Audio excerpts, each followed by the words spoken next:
Hi, thanks for tuning in. I am Cecilia Manella, and I hop on here every single week and share some mental health tips and tricks with you.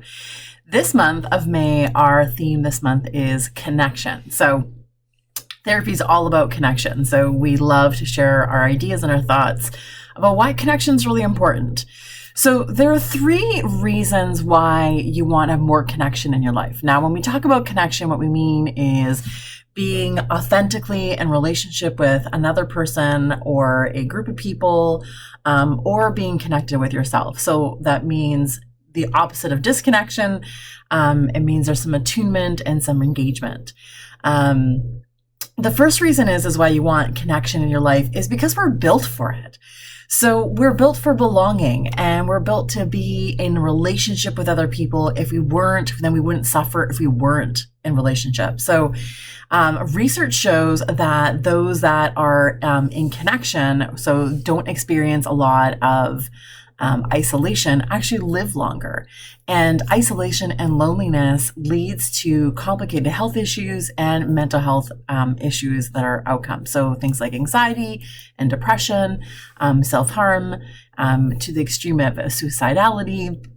So we are meant to be in connection. We're meant to be in relationships with other people. That's what we're built for. We're not built for isolation. We don't do that really well. If anything, the last couple of years of restrictions and pandemics will show you that we are just not meant to be living in isolation. That's just not how humans are. And we can try our best and we can digitally try to stay connected. But the truth is that we need to have that face-to-face connection with another human, the ability to share space, to smell each other, to touch each other, to hug, to have proximity. So being close is really, really vital to our mental health and our physical health. So that's not reason number one to have connection. Reason number two for connection is that it really combats perfection. So we are all really battling with perfection, this idea of attaining this impossible standard so that we're good enough for something, good enough for love, that we're smart enough or pretty enough or thin enough or active enough or just feminine enough, masculine enough, whatever the enough is. We're constantly in battle with this idea of perfection, and now our access to social media and how we can easily access anybody around the world. We're constantly comparing ourselves to everybody. So not just the people in our circle or the people in our communities. We are literally comparing ourselves to people all over the world. So perfection is rampant. And what connection does is it reminds us that it's unfair to compare ourselves to people who are not even in the realm of our own lives or in our community, and that we need to look at the people that we're actually connected with. So the other reason why it battles perfection is because people see us for who we really are.